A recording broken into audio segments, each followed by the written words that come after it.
easy. Here we have One Lap Rising Scholars Challenge. Give us a few minutes to get them teed up. And snacks in the back if you haven't got some already, like cookies, fruit, some trail bars, and coffee and tea and water still. It's us. Then after that, we're going to kind of move some of the tables out of the way and make the chairs in rows. We're going to have the film screening. Film screen. Yeah, there's going to be a film screen, but we don't have to stay for that. We can just stay for the presentation. Are you recording? I don't feel comfortable recording. I guess we go up there. I'm just kidding. Go up there. I think. Yes, from Camino. Yeah. Ready? Start hooking Hey, what's up? How are you guys? Good, and you? Nervous? You guys set anything up, or are you guys looking up? We No, I'm not yet. I'm not yet.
Yeah, that means it's not a system investment.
She was very not conservative, but it wasn't political, it wasn't one side or the other. She was just regular, but anyone who tried it, she wanted to be part of that.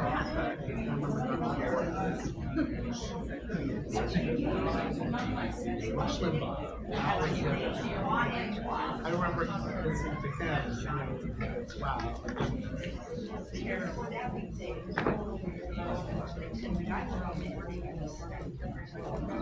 Oh yeah, he is.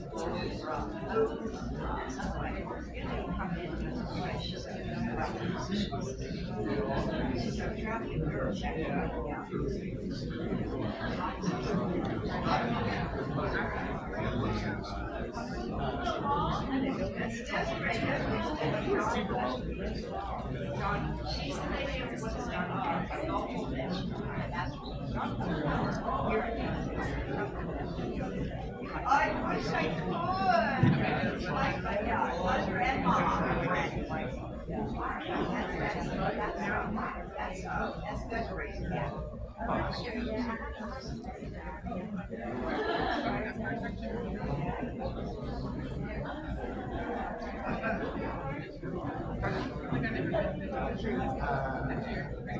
His focus is on It was, I didn't read it. I didn't read it all. a lot of people The are last part. I haven't really listened to him since.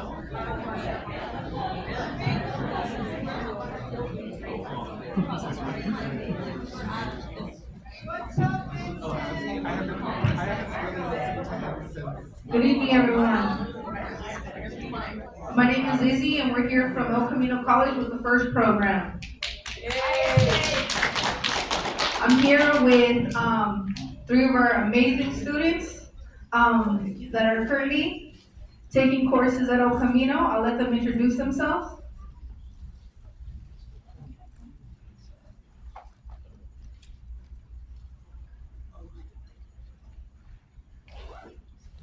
Hey, my name is Jose Lenoir. Rashard Clark. My name is Mark Orban. So we're going to be going over a little bit about what F.I.R.S.T is. F.I.R.S.T was established in 2019, right when the pandemic hit. It was a program that we worked remotely from home, so when we came back on campus, we didn't have a space. It took a lot of advocating and fighting to finally get a space, so now we have a space dedicated to our reentry students in the Social Justice Center. Moving forward, we have currently served over 200 formerly incarcerated students. And our job and our goal is to just ensure a successful education completion for our students. Next slide.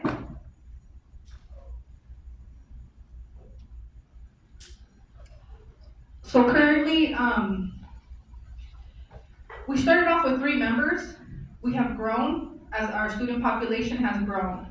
We were blessed to have a full-time coordinator, which changed the game in fall 23. And I'll go over that later on in the presentation. My name is Izzy, again, I'm the second one. I'm the student specialist, and I am as well formerly incarcerated. In the middle, we have 4 of our counselors, one which is formerly incarcerated, and the others that have been system impacted. So they are relatable to our students. And then we have John Zabe here, who is one of our student workers that works with the program, and we have a great mentor for our students that's also a professor on campus at El Camino, Martin Lema. So now we're gonna segue. There's gonna be 2 parts of the presentation. We're gonna have our amazing students share their story and their journey, their struggles and their successes ever since coming home, and how the program has helped them and their goals moving forward. And then I'll talk a little bit more about the program, what has been successful in helping our students succeed at El Camino College, and some of the challenges we face but are trying to resolve at the moment. So I'm gonna pass it over to John Zabe. Hey guys, so yeah, my name is Jose Lenoir, and I'm currently a student at Cal State Long Beach studying healthcare administration.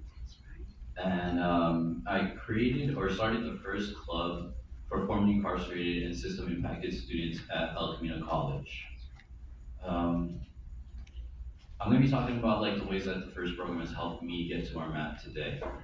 So they kind of helped me out with tutoring, with getting a degree, with employment, and with transfer applications as well. So like when I came home from prison, I knew I wanted to go back to school. but I wasn't entirely sure if I was eligible for financial aid. My green card expired while I was in prison or while I was in jail fighting my case. And after a little while, I realized I couldn't renew it because of my violent felony. So after a little bit of hurdles, I went through the FAFSA application, the AB 540, and I enrolled in classes at El Camino. Uh, so the first program, they helped me find a tutor for statistics. That was like the major class that held me back from being able to transfer to a four-year university. And the first counselors were the only ones that ever told me like you can actually get a degree here, an associate's degree. And because of my immigration status, I wasn't really able to find work anywhere else. But first went out of the way to find a way to get me employed as a student worker there. Um, when it came time for transfers, F.I.R.S.T helped me again. They got me connected to a counselor at Cal State Fullerton, and he helped me with the application process for the CSU transfers. And I got accepted to all four universities that I applied to, and I decided that Long Beach State was the right one for me. I guess like the biggest regret I had while I was in jail was the fact that I never got to finish school or go to a university. And now that I've like accomplished those goals, I feel a little bit more optimistic, well, a lot more optimistic about my future. And I feel like new beginnings are always hard, but I look forward to the future and just being able to provide, to be able to make a positive change in our society. And I'm just gonna leave you with this right here. Like a lot of the times, I've heard people tell me, no, like that's not gonna happen. You're never gonna come back to this country. You're not gonna beat the murder charge. You're never going home. You're gonna get deported. If they tell you no, just don't listen to them. Never lose faith. Always keep hope, and just keep doing what you gotta do to get to where you're trying to go. Thank you.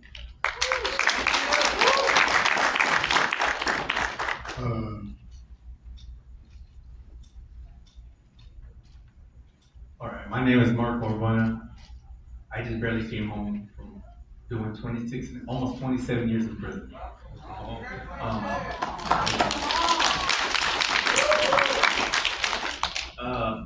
I heard by sitting here, because I got here a little early, about the prison and the group before me about family and the CGA and all that other stuff. And I met my buddy, I guess he might go to the counselor, but he was in prison when he's my, I would say, godfather. I got baptized in prison, so it was pretty good to see somebody, a familiar face from all these years.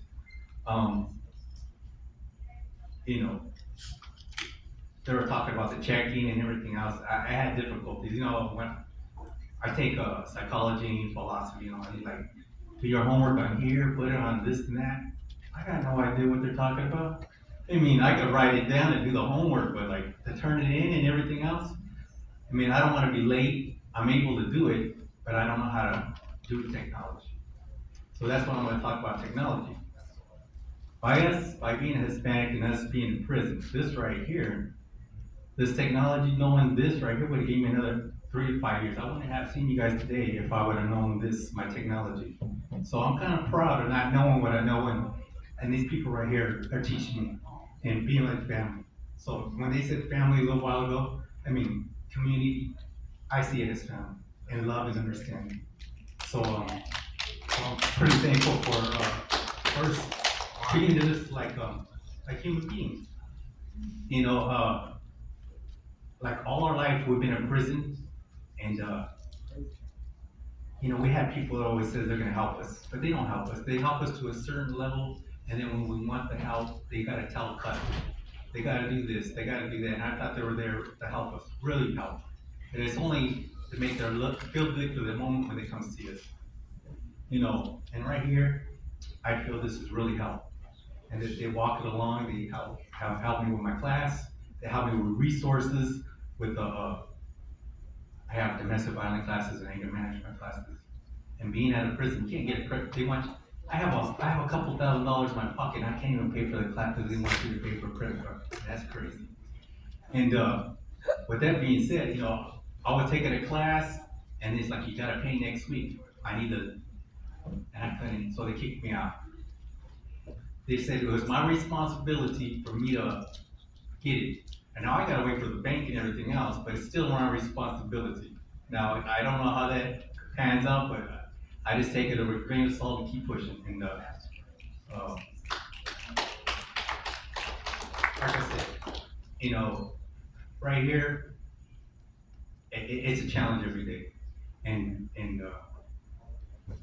let me help them with my work, passing it in, showing where to go, the resources.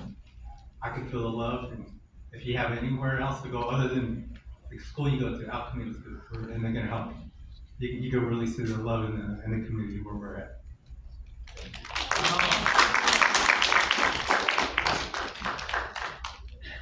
Hello, y'all. I'm Rashard Clark.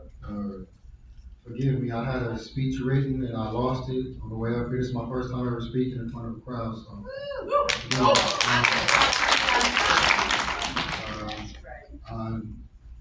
I am home from doing 21 years and 10 days. I was sentenced at 18 years old. I'm currently staying in a halfway house. I've been out for about 11 months and going to college. The major I'm taking is real estate. I plan on being a realtor. And I have about 2 more semesters to go to get my degree. I'm here to talk about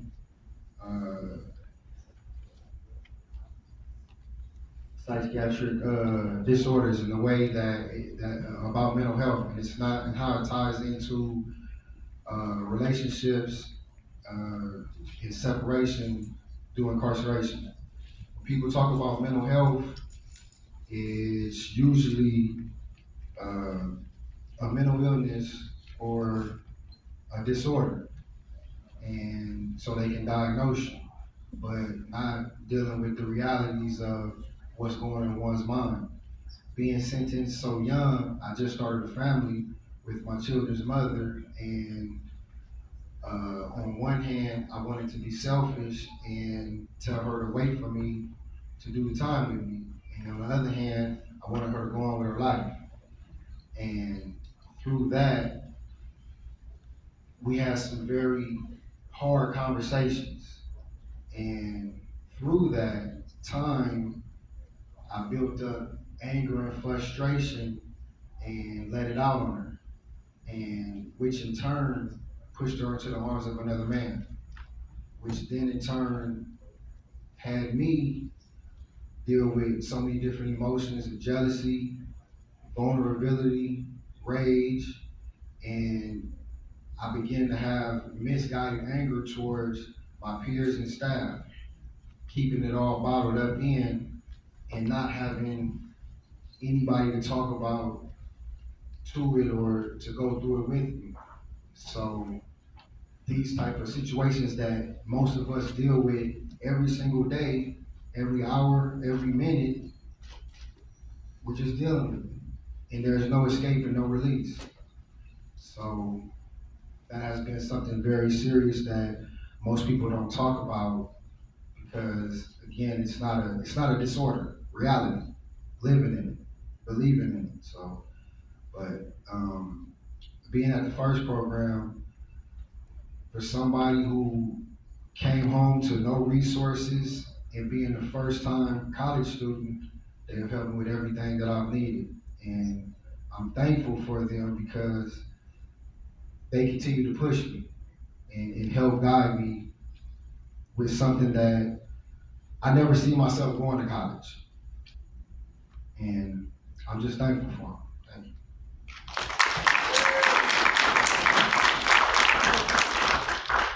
I just want to take a moment and give a shout out to our students again.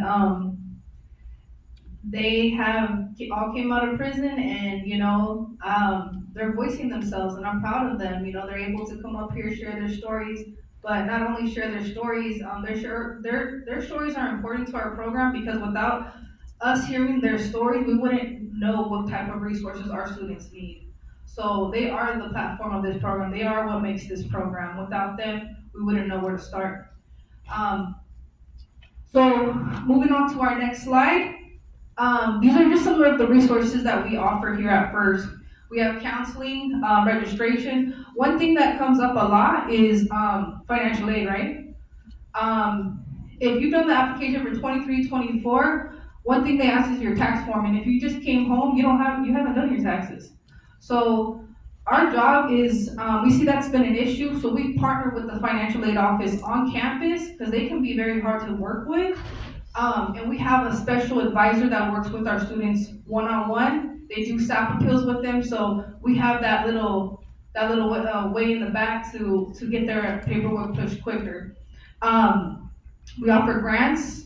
One thing that we've offered to our students that we see coming up a lot is addiction, trauma. So we're trying to handle a trauma-based approach this semester.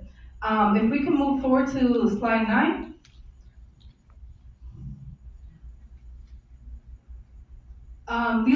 This is just a recap of fall 23.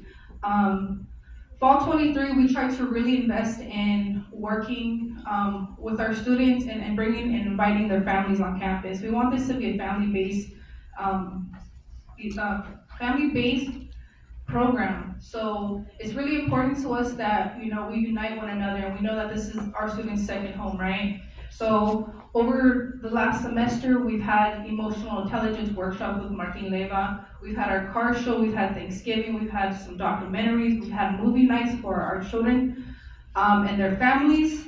And it's been amazing, we've been able to build community, and that's what it is. We not only want to focus on their education, but focus on their families as well. And another thing is, our students can't succeed if their basic needs aren't met. So we currently have partnered with Basic Needs on campus, and if there's an emergency where our students are not able to pay their rent, or they're looking for homes, there's currently an emergency funding for that. If our students are homeless, if they can't afford food, we're partnered with an organization to feed our students on a weekly basis. And we do have groceries as well. We have the Warrior Pantry, where students can come throughout the week and pick up groceries. And we also have our Warrior Closet, where if they don't have clothing or they need a suit and tie to show up to that interview, we're able to offer that stuff. So those are some things. And again, the trauma-based approach is we're having healing circles this upcoming semester. So we have our co-ed, and then we have our men and women's healing circles. So if you guys are interested in anything that we've been over, feel free to contact us, and we'll be able to go over some information with you guys. Do we have any more time? 2 minutes. Is there anything you guys want to add? Or do you guys have any questions? I would just like to comment on, thank Pasadena, ELAC, and El Camino for coming and sharing this with us. It's just amazing what y'all are doing. I want you to know that all of us at this level, we just honor you and salute you. You found the workarounds, with financial aid. You've identified the common things that are prevalent, like unresolved trauma and active addiction. And you're just nailing it. And you're serving the community. You're serving our population. God bless you, and thank you for coming here today.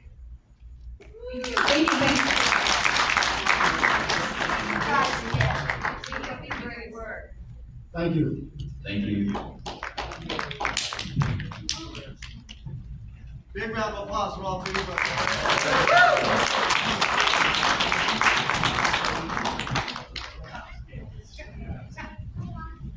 Okay, we're gonna do a quick reconfiguration here, y'all. Give us about 5 to 10 minute tops to get these tables out the way. We get rows of chairs here. We're about to screen Dancing in AR. Yeah, I was on AR for 10 years. And so when we went and saw this at the Mocha a few weeks ago, I almost had to leave because I almost broke down seeing all the guys still in here. Look, what the fuck are you doing here, nigga? What the